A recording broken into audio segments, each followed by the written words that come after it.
Friends, आज की कहानी है विवाह बदला या प्रेम भाग 14। पिछले भाग में आपने पढ़ा दियांशी जल्दबाजी में भूल गई थी। ये तनय का नियम था, वो अगर जाते जाते किसी को घूर कर जाए तो उसके गार्ड समझ जाते थे इस आदमी से तनय को दूरी बनानी है। अब आगे तनय और निशा दोनों दियांशी के घर से बाहर आ गए थे। तनय ने गार्ड को बोल दिया था वो अकेला रहना चाहता है। तनय के दोस्त उसको बाय बोलकर और निशा का ध्यान रखने की बोलकर निकल चुके थे। उसके गार्ड भी अब वेट कर रहे थे तनय की गाड़ी के आगे जाने का। तनय ने निशा को धीरे से ले जाकर फ्रंट सीट पर बैठाया और अच्छे से सीट बेल्ट लगाई। तनय ने ड्राइविंग सीट संभाली और निशा के साइड में आकर बैठ गया। निशा बिल्कुल किसी स्टैचू की तरह बैठी थी। अब वो कुछ नहीं कर रही थी। उसका डर उसके अंदर छिपा हुआ था, जिसे उसको बस डर लग रहा था। तनय ने निशा का हाथ अपने हाथ में ले लिया और गाड़ी काली लंबी सड़क पर दौड़ने लगी। तनय सामने कम ध्यान दे रहा था और निशा को ज्यादा देख रहा था, जिसको निशा भी महसूस कर रही थी। तनय, मैं काफी हद तक ठीक हूँ, आप प्लीज सामने देखकर गाड़ी चलाइए। लेकिन तनय कुछ सुनने की हालत में था ही नहीं। उसने निशा के मुंह पर अपनी उंगली रख दी।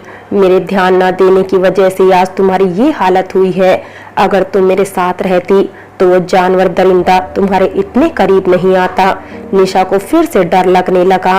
तनय समझ गया था ये चीज निशा को हर्ट कर रही है। उसने धीरे से सॉरी बोला। तभी साइड में एक आइसक्रीम वाला था। अच्छा सुनो, आइसक्रीम खाओगी? निशा जानती थी तनय ने आज तक कभी स्ट्रीट फूड खाना तो दूर देखा भी नहीं था, और आइसक्रीम वो भी सड़क पर। वो चिढ़ता था जिस इंसान ने 5 स्टार होटल देखा हो बचपन से, आज वो उसके लिए सड़क की आइसक्रीम खाने की बात कर रहा है। निशा मुस्कुराए बिना न रह सकी। आप रहने दीजिए, तनय थोड़ा गुस्से में बोला। अब ऐसी भी बात नहीं। हाँ, ये बात अलग है कि मैंने आइसक्रीम वगैरह बाहर ऐसे नहीं खाई, लेकिन आज ट्राई करने में कोई बुराई नहीं। आइसक्रीम वाला तो उस आदमी को अपने पास आता देखकर ही खुश हो गया, क्योंकि वो चेहरा तनय रॉयल था, जिसको सब जानते थे और जाने भी क्यों ना, जिसकी हॉटनेस की लड़कियां दीवानी थी। निशा ये सब बातें सोच कर ही रह गई। उस आदमी ने बहुत खुश होकर तनय को 2 कोन दिए और तनय ने बदले में अपने गार्ड को इशारा किया जो उसके पीछे ही था। उसने गुलाबी नोटों की गड्डी उसके हाथ में रख दी। वो आदमी गड्डी को देखकर लाखों दुआएं तनय को देने लगा। तनय ने निशा को देखकर प्यार से कहा, खाओ। निशा ने धीरे से कहा, हाँ मैं तो खाती रहती हूँ, आप ट्राई करिए। तनय आज पहली बार ऐसे कहीं सड़क पर आइसक्रीम खा रहा था, लेकिन वो निशा का माइंड डाइवर्ट करने के लिए कुछ भी कर सकता था। निशा भी समझ चुकी थी तनय को एलर्जी है बाहर की किसी चीज से, इसलिए उसने जानबूझकर तनय के हाथ से वो आइसक्रीम ले ली। लाइए दीजिए, ये भी मैं खाऊंगी, मेरा फेवरेट फ्लेवर है। तनय झूठे गुस्से में बोला, अरे मुझे तो ट्राई करने दो। लेकिन निशा जानती थी वो झूठ बोल रहा है, इसलिए उसका मन न होने के बाद भी उसने वो आइसक्रीम खा ली। तनय ने देखा निशा के मुंह पर हल्की सी आइसक्रीम लगी है। उसने बिना कुछ बोले निशा को इशारा किया, लेकिन निशा समझ नहीं पाई। तनय ने निशा का हाथ पकड़ा और एकदम से उसको खुद के करीब कर लिया। निशा की धड़कनें फिर से धक धक करने लगी, क्योंकि वो तनय के करीब ही इतनी थी।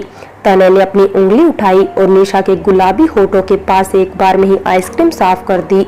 अब तनय का मन निशा के नाजुक होठों को छूने का हो रहा था, लेकिन वो ऐसा नहीं कर सकता था, इसलिए वो होश में आया और निशा को देखने लगा। ओके, अब ठीक है, तनय धीरे से बोला। तनय फिर से गाड़ी चलाने लगा। निशा को थकान की वजह से और कुछ वो अपने सुकून के साथ थी, यानी कि तनय के साथ, उसको हल्की हल्की नींद आने लगी और थोड़ी देर में वो नींद की आगोश में चली गई।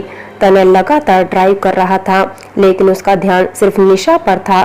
तनय ने देखा निशा का सर नींद के झटके में इधर उधर हो रहा था। उसने निशा का सर अपने कंधे पर रख दिया।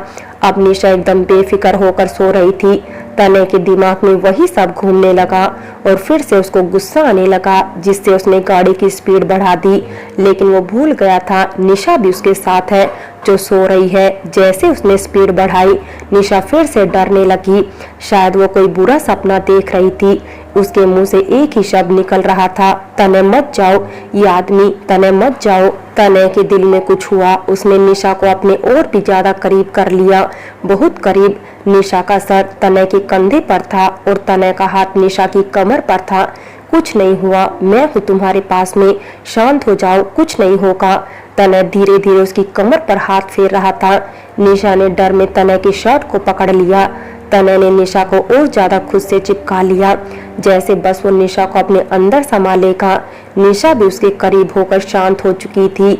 अब वो सुकून की नींद सो रही थी।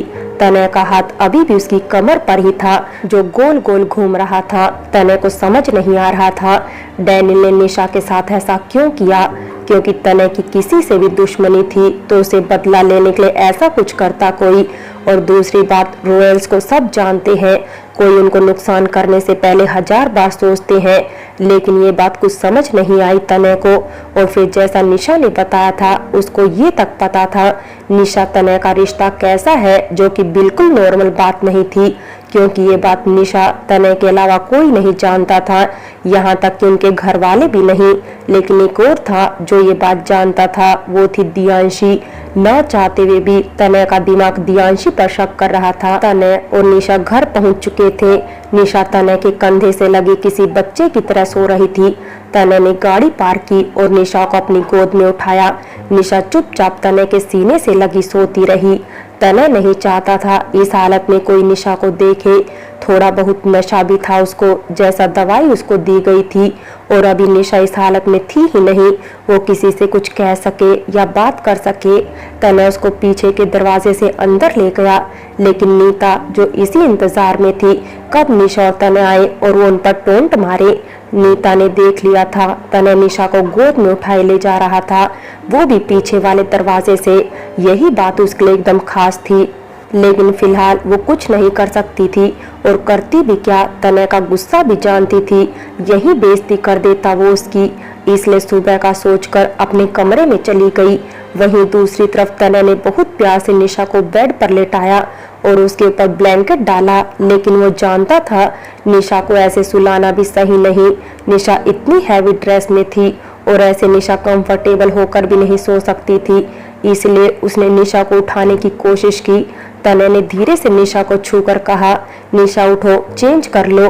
लेकिन निशा तो गधे घोड़े सब बेचकर सोई हुई थी, वो कहाँ उठ रही थी। लेकिन फिर भी तनय की कोशिशों के बाद निशा ने हल्की सी आंख खोली। उसकी आंखें बेतहाशा लाल थी, उठा भी नहीं जा रहा था उससे। तनय ने तड़पते दिल से कहा, प्लीज उठो, उठकर चेंज कर लो निशा, फिर सो जाना। लेकिन निशा को होश नहीं था। पर निशा कोई इमेच्योर लड़की नहीं थी जो ना समझे। वो समझ गई थी तनय कहना क्या चाहता है। निशा ने बहुत हिम्मत करके अपनी आंखें खोली और जैसे ही वो उठी वापस नीचे गिरने वाली थी, तभी तनय ने उसको थाम लिया। आराम से, क्या कर रही हो तुम, धीरे से चलो, ध्यान रखो अपना। निशा ने टूटी फूटी आवाज में कहा, प्लीज तनय, मुझसे नहीं होगा, आप मुझे ऐसे ही सोने दीजिए प्लीज। लेकिन वो जानता था ऐसे इतनी हैवी ड्रेस में सुकून की नींद नहीं आएगी। अब वैसे भी रात के 2 बज रहे थे और इस टाइम वो पायल को भी नहीं बुला सकता था। तनय ने निशा को बेड पर बैठाया और उसको देखकर बोला, Nisha if you don't mind I. अभी वो कुछ कहने ही वाला था, निशा बेहोश होकर फिर से गिर गई। अब तनय टेंशन में था, और हो भी क्यों ना, पायल भी सो रही होगी, कोई मेड भी नहीं होगी, माँ को भी नहीं बुला सकता, क्या करूं, ओ गॉड प्लीज हेल्प मी। और शायद भगवान ने उसकी सुन ही ली थी। उसके दरवाजे पर नॉक हुआ। जब उसने दरवाजा खोला तो सामने पायल 2 कॉफी के मग लिए खड़ी थी। कैसे हो भाई आप, कैसी रही पार्टी? आपको पता है जब आप भाभी को लेकर आ रहे थे ना, तो मैं समझ गई थी भाभी सो गई होगी और आप उनको जरूर इसलिए गोद में उठाकर ला रहे थे। मैं अपनी कॉफी बना रही थी तो मैंने सोचा आप दोनों के लिए भी ले आऊं। आई होप मैंने डिस्टर्ब तो नहीं किया ना। पायल ने एक सांस में सब बोल दिया। तनय जल्दी से बोला, पायल तुम ठीक समय पर आई हो, एक काम करो, निशा के कपड़े चेंज कर दो। लेकिन पायल के एक्सप्रेशन देखकर तनय समझ गया था वो क्या सोच रही है। एक्चुअल में मुझे कोई जरूरी फोन कॉल करनी है और वो बहुत जरूरी है, और जब तक शायद देर हो जाएगी और निशा ऐसे सो भी नहीं पाएगी, तो प्लीज मेरी हेल्प करो। पायल थोड़ा शक से उसको देखकर गर्दन हाँ में हिलाकर अंदर चली गई। पायल ने जब देखा निशा के गालों पर आंसू सूख रहे थे और वो थोड़ा कांप भी रही थी। पायल को समझने में देर नहीं लगी, जरूर पार्टी में कुछ हुआ है, वरना निशा हंसने मुस्कुराने वाली लड़की वो क्यों ऐसे रोएगी। लेकिन उसको इस समय चुप रहना बेहतर लगा। पायल ने लाइट बंद करके निशा की ड्रेस चेंज की और निशा को देखकर बोली, भाभी आई एम 100% श्योर जरूर ये उस दियांशी का काम होगा जिसकी वजह से आपकी आंखों में आंसू आए। मैं पक्का बता रही हूँ, अगर इसके पीछे उस दियांशी का थोड़ा सा भी हाथ हुआ ना, मैं जान ले लूंगी उसकी। तभी तनय भी आ गया। भाई मैंने चेंज कर दिए भाभी के कपड़े, लेकिन मुझे लगता है कुछ और भी चेंज करने की जरूरत है। तनय ने ना समझी से पायल को देखा। क्या आपका दिमाग? पायल बोली। व्हाट? तनय ने पायल को देखा। हाँ भाई, भाभी के चेहरे पर जो आंसू की लकीरें हैं, मैं नहीं जानती वो क्यों है, लेकिन अगर वो उस दियांशी की वजह से हुई जिसको आप अपना प्यार कहते हो, मैं सही कह रही हूँ, मेरे हाथों से वो नहीं बचेगी। फिर बचाते फिरना आप उस अपनी नकचड़ी को। भाई आपकी पसंद को हमने भी सर आंखों पर रखा था, क्योंकि तब तक आपकी जिंदगी में शादी नाम का कोई बंधन नहीं था, लेकिन अब आप किसी के पति हैं। उनके घर वालों ने भी आपको अपनी बेटी किसी वजह से ही दी है, इसलिए नहीं दी कि आप अपनी पुरानी गर्लफ्रेंड से उसकी बेइज्जती कराते फिरो। और दूसरी बात, निशा भाभी बहुत मासूम है, अगर उसकी जगह कोई और होता कब का सबको बता दिया होता और कहीं और जाके बातें करने लगती और इससे भी बुरा करती। लेकिन उन्होंने कहीं और तो क्या, अपनी फैमिली में भी किसी से बात नहीं की। आप खुद सोचो, वो भी तो किसी की बेटी है, अपना सब छोड़कर आई है सिर्फ आपके लिए। और भाई शायद आपको मेरी बात बुरी लगे, लेकिन असल में भाभी आपके नहीं बल्कि आप भाभी के लायक नहीं हो। उन्हें कोई ऐसा लड़का मिलता जो उनसे प्यार करता, उनकी देखभाल करता, लेकिन आपने तो इस पवित्र बंधन में बंद कर भी अपनी उस दियांशी को नहीं छोड़ा। और जैसे आपकी मर्जी नहीं थी, भाभी की भी मर्जी नहीं थी शादी की, लेकिन वो ये रिश्ता पूरे तन मन धन से निभा रही है, आपकी तरह नहीं। अगर यही काम एक औरत करे, उसके कैरेक्टर पर सवाल उठने लगते हैं, लेकिन अगर ये काम एक आदमी करे तो वह सही है, वो अपना वादा निभा रहा है। दिस इज नॉट फेयर भाई, अभी भी वक्त है, सही हो जाओ वरना फिर देर हो जाएगी। और अगर आगे से आपकी उस दियांशी की वजह से मेरी भाभी की आंखों में एक भी आंसू आया तो भूल जाना आपकी कोई बहन है। ये कहकर पायल रुकी नहीं, सीधी चली गई और तनय बस उस दरवाजे को देखता रह गया जहां से अभी भी पायल गई थी। तनय अभी भी वैसे ही खड़ा था, उसको ये समझ में नहीं आ रहा था जब पायल को कुछ पता नहीं फिर वो इतना सब बोलकर क्यों गई, लेकिन वो ये नहीं जानता था पायल निशा से इमोशनली जुड़ चुकी थी, उसका हर दुख तकलीफ समझती थी, इसलिए आज वो अपने भाई के खिलाफ हो गई थी। और हो भी क्यों ना, रॉयल फैमिली ने कभी झूठ का साथ देना सीखा ही नहीं था। तनय सर झटक के निशा की तरफ बढ़ा। निशा किसी मासूम बच्चे की तरह सो रही थी। तनय ने उसके सर पर हाथ फेरा।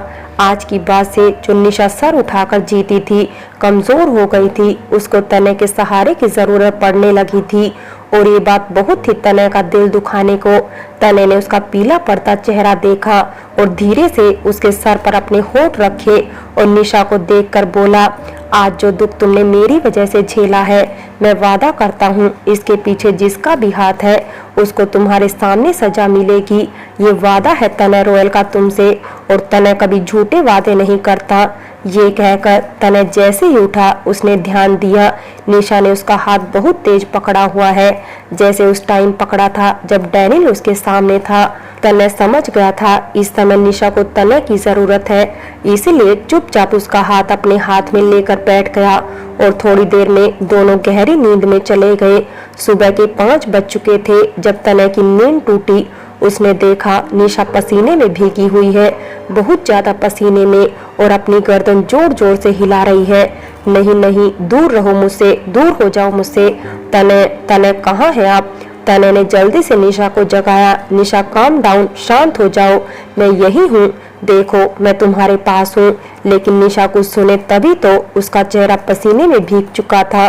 तभी निशा ने आंखें खोली और तनय की गले लग गई। तनय तनय वो मुझे मार देगा, उसने मुझे कहा वो मुझे मार देगा तनय। फ्रेंड्स, बाकी की कहानी अगले भाग में देखें और अगर कहानी अच्छी लगी हो तो लाइक करें, शेयर करें और प्यार भरी कहानी चैनल को सब्सक्राइब करें।